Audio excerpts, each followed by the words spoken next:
बड़ों को प्रणाम, छोटों को स्नेह और आशीष। मैं हूँ राजेश त्रिपाठी। स्वागत है आपका मेरे चैनल धर्म दर्पण में। राम कथा कहने के अतिरिक्त हम लोग इसमें कुछ विचित्र धार्मिक कथाएं भी लेकर आते हैं आपके लिए।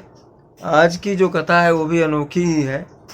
अगर हम आपसे ये कहें कि ऐसा एक धाम है पर्वत पर जहाँ रोज संगीत साधना करते शिव आते हैं तो आपको विश्वास नहीं होगा, लेकिन लोगों की मान्यता यही है। और यहाँ तक कि उस पर्वत की जो चट्टानें हैं वो विभिन्न प्रकार के स्वर निकालती हैं। 7 तरह के स्वर, सप्त सुर जो होते हैं संगीत के, कहीं से मृदंग की ध्वनि तो कहीं से ये। आइए हम आज आपको उसी धाम की कथा सुनाते हैं, शिव के उस पवित्र धाम की। अगर हम आपसे यह कहें कि एक ऐसा पर्वत है जहाँ आज भी प्रतिदिन शिव संगीत साधना करते हैं तो संभवतः आप विश्वास नहीं करेंगे। आप विश्वास करें या न करें, पर स्थानीय लोगों और उस पर्वत पर स्थित शिव मंदिर के पुजारी का तो यही दावा है। हम बात कर रहे हैं उत्तर प्रदेश के बुंदेलखंड अंचल के बांदा जिले की। बांदा जिले में केन नदी के किनारे, केन जिसका एक नाम कर्णावती भी है और ये यमुना की उपनदी है, उस नदी के किनारे वामदेवेश्वर नाम का एक पर्वत है। इस पर्वत पर एक प्राचीन शिव मंदिर है जिसे सतयुग काल का बताया जाता है। इसी में स्थापित शिवलिंग के बारे में कहा जाता है कि मध्यरात्रि के बाद आज भी वहां एक काला नाग आता है, कुछ देर शिवलिंग पर लिपटा रहता है और फिर जाने कहां गायब हो जाता है।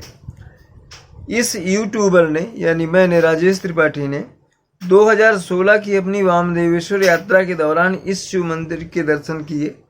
वहां पुजारी ने गुफा की दीवार पर एक छेद दिखाया जो शायद पीछे पहाड़ की ओर खुलता होगा। उन्होंने बताया कि इसी छेद से नाग आता है। पुजारी ने बताया कि उन्होंने स्वयं भी कई बार नाग को देखा है। अब पहाड़ की उन चमत्कारी चट्टानों की कहानी पर आते हैं। इन चट्टानों से 7 प्रकार के स्वर निकलते हैं। किसी में मृदंग की ध्वनि, किसी में घड़ियाल की, घंटा घड़ियाल जो बजाया जाता है पूजा में, और किसी में पीतल की कलसी पीटने से निकलने वाली जैसी ध्वनि आती है, किसी में कोई और ध्वनि। कुल मिलाकर 7 तरह की ध्वनि निकलती हैं, ठीक संगीत के 7 सुरों की तरह। तो लोगों की धारणा है कि यह शिव की संगीत साधना की स्थली है जहां वे रोज आकर संगीत साधना करते हैं, तांडव नृत्य करते हैं। दिल्ली की एक टीवी चैनल की टीम ने चट्टानों से मधुर ध्वनि निकलने और मध्यरात्रि में शिवलिंग से नाग के लिपटने की घटना की परीक्षा ली थी। टीम ने पहले तो चट्टानों से निकलने वाले 7 सुरों की परीक्षा की जो एकदम सही निकली। उसके बाद उन्होंने गोप्रो कैमरा, ये कैमरा ऑटोमेटिक होता है और जहाँ भी आप रखते हैं वहाँ की सारी गतिविधियों को स्वतः रिकॉर्ड करता रहता है। उन्होंने गोप्रो कैमरा मंदिर के गर्भगृह में शिवलिंग के सामने लगा दिया और मध्यरात्रि बीतने की प्रतीक्षा गर्भगृह से बाहर बैठकर करने लगे। उन्होंने अपने मोबाइल में गोप्रो कैमरा को इस तरह कॉन्फ़िगर कर लिया था कि जिससे गर्भगृह में कैमरा जो भी दृश्य कैप्चर करे वह तत्क्षण, माने उसी समय, उन्हें मोबाइल में दिखाई दे। ठीक मध्यरात्रि के बाद उनके मोबाइल में ऐसा दृश्य कैप्चर किया जिससे उनके होश उड़ गए। वे दौड़े दौड़े गर्भगृह के भीतर गए। उन्होंने देखा कि गोप्रो कैमरा उल्टा पड़ा है। वे गोप्रो कैमरा बाहर लाकर उसमें कैप्चर हुआ दृश्य देखने लगे। उनके आश्चर्य का ठिकाना न रहा जब उन लोगों ने देखा कि कैमरा दिखा रहा है कि कहीं से काला नाग आया, वह थोड़ी देर शिवलिंग से लिपटा रहा और फिर कहीं गायब हो गया। अब पत्थर की चट्टानों से होने वाली 7 तरह की ध्वनि पर आते हैं, जिसके बारे में वैज्ञानिकों का कहना है कि यह ध्वनि चट्टानों में स्थित धातु के तत्वों के कारण हो सकती है। मान लिया तो फिर हर चट्टान की ध्वनि में विविधता क्यों है? अगर इससे ये है, धातु से है, तो एक तरह होना चाहिए। अब वामदेवेश्वर पर्वत और बांदा शहर के पुराने नाम और यहाँ स्थापित शिवलिंग के बारे में कुछ जान लेते हैं। कहते हैं कि यह पर्वत और यहाँ का वामदेवेश्वर, स्थानीय लोग इसे बाम्बेश्वर भी कहकर पुकारते हैं। वामदेवेश्वर मंदिर रामचंद्र भगवान के काल का है, ऐसा मानते हैं। इस पर्वत पर कभी वामदेव ऋषि तपस्या करते थे, जिन्हें सप्त ऋषियों में से एक माना जाता है। वे गौतम ऋषि के पुत्र थे। वे राम के कुल गुरुओं में से एक थे। कहते हैं कि पर्वत की गुफा में वामदेवेश्वर शिवलिंग की स्थापना स्वयं वामदेव ऋषि ने ही की थी, जो वहाँ भी शिवलिंग है, स्थापित है शिव की प्रतिमा। इसका उल्लेख बांदा के गजेटियर के चैप्टर 1 में है, जिसका गवाह है। यही नहीं, हाँ, वामदेव ऋषि ने की थी। यही नहीं, बांदा शहर का नाम भी उन्हीं के नाम पर वामदा था। वामदा, वामदेव से वामदा, जो अपभ्रंश होते होते बांदा हो गया। इसका उल्लेख बांदा के गजेटियर के चैप्टर 1 में है, जिसका गवाह है इस वीडियो के साथ दिया गया चित्र। गजेटियर के पहले चैप्टर में वाम ऋषि के नाम पर बांदा का नाम होने का स्पष्ट उल्लेख करता चित्र है। चित्र के लाल रंग के घिरे हिस्से को गौर से देखिए, वहाँ है named on Vamdev the period of Rama, पूरा है, आप उसको देख लें, मैंने इसलिए दिया। कहते हैं राम वनवास काल में जब चित्रकूट में निवास कर रहे थे, उस समय वे अपने गुरु से मिलने वामदा, तब बांदा इसी नाम से जाना जाता था, आए थे। यह भी कहा जाता है कि उस समय जिन जिन चट्टानों में प्रभु राम के चरण पड़े, इनसे संगीत में ध्वनियाँ आने लगीं। कहते हैं पत्थर भी इतने द्रवित हो गए कि उन्होंने भगवान राम के इसमें संगीत जैसी ध्वनियाँ पैदा कर दी। पहाड़ की चट्टानों से निकलने वाली धुन का कुछ भी रहस्य हो, लेकिन यह सच है कि इस यूट्यूबर ने भी, यानी मैंने, राजेश त्रिपाठी ने भी स्वयं यहाँ पर इसका अनुभव किया है। पहाड़ से भी धुन निकल सकती है, यह बात किसी को भी हैरान कर देगी। पर यह अद्भुत करिश्मा बांदा जिले के वामदेवेश्वर पर्वत पर कोई भी देख सकता है। जो भी इस धुन को सुनता है आश्चर्यचकित हो जाता है। वहीं वैज्ञानिकों के अपने तर्क हैं। यह भी मान्यता है कि केवल राम ही नहीं, उनके साथ माता जानकी, भाई लक्ष्मण भी चित्रकूट यहाँ वामदेव ऋषि के दर्शन करने के लिए आए थे। भगवान राम ने यहाँ आकर शिव की आराधना की थी, जो मंदिर अभी है उसी में। ऐसी मान्यता है कि यहाँ शिव पूजा का सबसे अच्छा फल मिलता है। यहाँ अगर महामृत्युंजय का पाठ किया जाए तो बहुत ही फलदायी होता है। वैज्ञानिक मानते हैं कि चट्टानों से निकलने वाली जो ध्वनि है करोड़ों साल पुरानी है। ये वैज्ञानिकों का मानना है। वहाँ पर जाकर के आप स्पष्ट देख सकते हैं कि वहाँ पर ध्वनि निकलती है। ये पहाड़ में काफ़ी दूर तक ऊपर चढ़कर जाना पड़ता है, तब वो चट्टानें आती हैं। हम जब गए उस समय हमको 4 ही चट्टानें दिखी, मगर जब दिल्ली वाली टीम गई थी तो कहते हैं उनको 7 स्वर उसमें सुनाई दिए थे। तो ये चमत्कारी आपका जो ध्वनि निकलने का मामला है, उसको वैज्ञानिक अलग दृष्टि से देखते हैं। उनका कहना है कि भाई ये धातुओं की वजह से है। उसको करोड़ों साल पुराना मानते हैं इसको, चट्टानों को। डोलामाइट चट्टान है, कहते हैं कि चूने और आयरन की मात्रा इसमें ज़्यादा है। जब चूने और आयरन की मात्रा ज़्यादा होती है तब पत्थरों से ऐसी आवाज़ निकलती है, वैज्ञानिकों का कथन है। वैज्ञानिक कारण हो या दूसरा कोई चमत्कार, लेकिन यह पर्वत लंबे समय से लोगों के कौतूहल का केंद्र बना रहा है। लोग दूर दूर से इस पर्वत की धुन सुनने के लिए आते हैं। ये भी कहा जाता है कि बांदा को महर्षि वामदेव ने बसाया था। कभी यहाँ वामदेव ऋषि के शिष्य रहा करते थे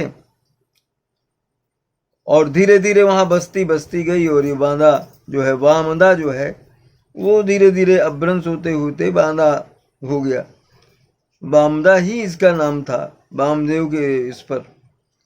तो उन्होंने अपने शिष्यों के लिए रहने के लिए बनाया था इसको, नगर को, ये बस्ती को। धीरे धीरे बस्ती बस्ती गई और ये बांदा जो है, वामदा जो है, वो बिगड़ करके बांदा हो गया। ये बुंदेलखंड के मुख्य जिलों में एक है। यहाँ जो है वैदिक काल के ऋषि वामदेव गौतम ऋषि के पुत्र थे, जिनके बारे में जिक्र कर रहे हैं हम लोग, इसलिए उन्हें गौतम भी कहा जाता है। वामदेव जब माँ के गर्भ में थे तभी से उन्हें अपने पूर्व जन्म का ज्ञान हो गया था। उन्होंने सोचा माँ का पेट फाड़कर बाहर निकलना चाहिए। वामदेव की माँ को इसका आभास हो गया, अतः उन्होंने अपने जीवन को संकट में जान करके देवी अदिति की से प्रार्थना की। तब वामदेव ने इंद्र को अपने समस्त ज्ञान का परिचय देकर योग से सेन अर्थात बाज पक्षी का रूप धारण करके अपनी माता की उदर से बिना कष्ट दिए बाहर निकल आए। कुछ लोग कहते हैं कि वो मुंह से निकले थे माँ के। वामदेव ने इस देश को सामगान यानी संगीत दिया तथा वह जन्मत्रयी के तत्ववेता माने जाते, तत्ववेता ऋषि थे ये। भरत मुनि द्वारा जो रचित नाट्य शास्त्र है सामवेद से ही प्रेरित है। हजारों वर्ष पूर्व लिखे गए सामवेद में संगीत और वाद्य यंत्रों से की जानकारी मिलती है। वामदेव ऋग्वेद के चतुर्थ नक्षत्र के सूत्रदृष्टा माने जाते हैं। एक बार इंद्र ने युद्ध के लिए वामदेव को ललकारा, तब इंद्रदेव वामदेव से परास्त हो गए थे। वामदेव ने देवताओं से कहा कि 10 दुधारू गाय देनी होगी, मुझे 10 दुधारू गाय देनी होगी और मेरे शत्रुओं को परास्त करना होगा, तभी मैं इंद्र को मुक्त करूंगा। इंद्र और सभी देवता इससे कुपित हो गए। बाद में वामदेव ने इंद्र की स्तुति कर उन्हें जो है शांत किया। वामदेव ने राजा के कर्तव्य आदि पर भी सम्यक विचार प्रस्तुत किए। उन्होंने कहा कि जिस राज्य में अत्यंत बलवान राजा दुर्बल प्रजा पर अधर्म या अत्याचार करने लगता है वहां उसके अनुचर भी उसी की तरह बर्ताव करने लगते हैं। मगर अगर राजा अन्याय करेगा तो उसके जो मातहत हैं, जो उसके नीचे जो काम करने वाले कर्मचारी अधिकारी हैं, वो भी वैसा ही व्यवहार जनता से करने लगते हैं, ऐसा उन्होंने कहा। तो क्या होता है, वे उस पाप प्रवर्तक राजा की ही अनुसरण करते हैं, वही जो वो करता है वही वो करते हैं।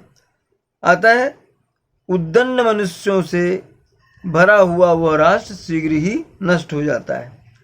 अपनी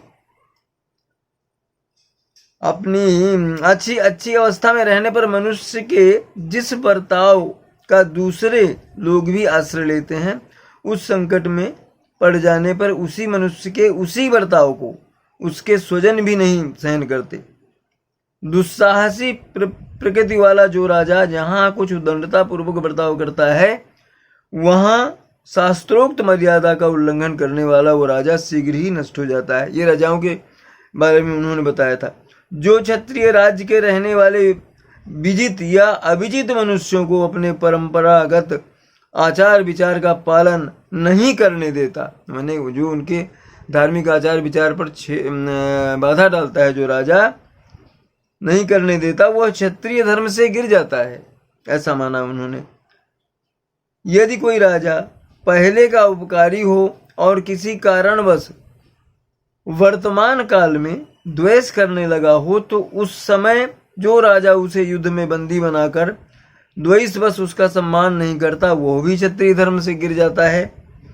राजा यदि समर्थ हो या उत्तम सुख का अनुभव करे और कराए तथा आपत्ति में पड़ जाए तो उससे निवारण का प्रयत्न करे। ऐसा करने से वह सब प्राणियों का प्रिय होता है राजा, और राजलक्ष्मी से भ्रष्ट नहीं होता। राजा को चाहिए यदि किसी का अप्रिय किया हो तो फिर उसका प्रिय भी करे, किसी के साथ बुरा बर्ताव किया हो तो उससे अच्छा बर्ताव भी करे राजा। इस प्रकार यदि अप्रिय पुरुष भी प्रिय करने लगता है तो थोड़े ही समय में वह प्रिय हो जाता है। मिथ्या भाषण करना छोड़ दे, बिना याचना या प्रार्थना किए दूसरों का प्रिय रहे, किसी कामना से, क्रोध से तथा द्वेष से भी धर्म का त्याग न करे, ये राजा के लिए कहा गया। इन्होंने वामदेव जी ने कहा है। विद्वान राजा छल कपट छोड़कर ही बर्ताव करे, सत्य को कभी न छोड़े। इस तरह उन्होंने राजधर्म की सम्यक और विस्तृत व्याख्या की है। वामदेव की कथा आपने सुनी। अब देखिए यह वीडियो जो हमने 2016 में वामदेवेश्वर पर्वत की यात्रा के दौरान बनाया था। इसमें आप वामदेवेश्वर पर्वत की चट्टानों से निकलने वाली धुनों को अच्छी तरह से सुन सकते हैं। तो ये थी आज की प्रस्तुति। आपको कैसी लगी बताइएगा, और इस तरह की अन्य कथाएं भी लेकर हम आगे भी आते रहेंगे। वामदेव ऋषि की कथा आपने सुनी, बांदा जिला उत्तर प्रदेश का बुंदेलखंड का है। वहाँ वामदेवेश्वर पर्वत में ये आप जाकर देख सकते हैं कि वहाँ पत्थर से धुनियाँ निकलती हैं, और वहाँ गुफा में मंदिर है, मंदिर के अंदर एक गुफा है। गुफा में वामदेव ऋषि का स्थापित किया हुआ शिवलिंग है, जिसकी कभी कहते हैं रामचंद्र जी ने भी वनवास काल में अपने गुरु के दर्शन के समय पूजा की थी। आज इतना ही, आगे मिलते हैं किसी नए वीडियो के साथ। नमस्कार, प्रणाम। हाँ, नहीं हम कैमरा भी पकड़े ना, लेकिन सच में आना जरूरी था यहाँ पे। धन्यवाद भैया, सच में आपने भी काफ़ी ये की। गजब। जय जाइए। कहीं भी बजाओ, अच्छा कहीं भी बजाओ, पूरी का काम करो, सबको बजाओ, अलग आवाज है इसमें। अरे हाँ, इसका फिर दूसरा आवाज है। अभी रहो ना, तो रात पट्टा है। हाँ, ये है ये। देख के संभाल के।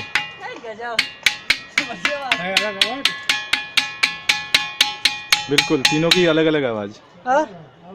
एक वो बड़ा वाला बढ़िया टंडन आते हैं।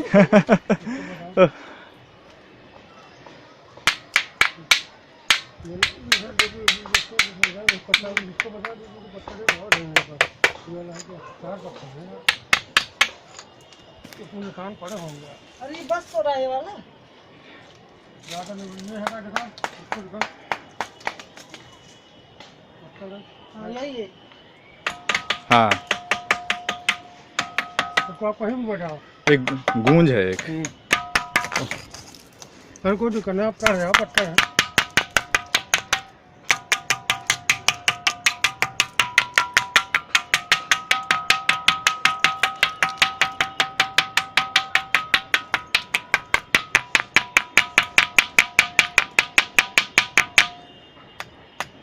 इसमें एक बार करिए। एकदम अलग आवाज। सबकी आवाज आ रहा है।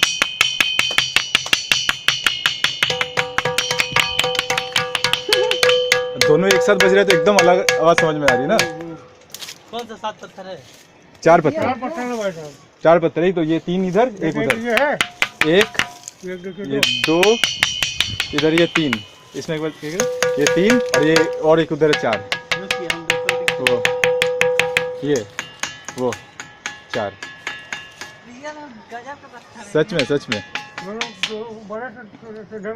तो भैया ये इन पत्थरों की पहचान भी क्या वही पुराने जमाने से है कि ये मतलब अभी कुछ दिनों पता चला? ये भी शुरू से ही है ना? शुरू से दुनिया पत्थर सुनते आ रहे थे।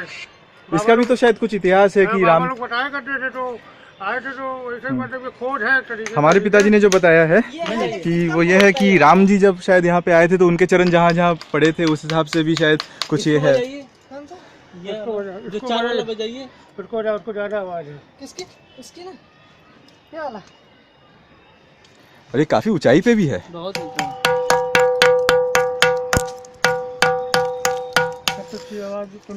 और हाँ, और हर पत्थर में नहीं आ रही, इन चारों में ही आ रही है। कुछ ही पत्थर में, मैंने आपको बताया नहीं जी।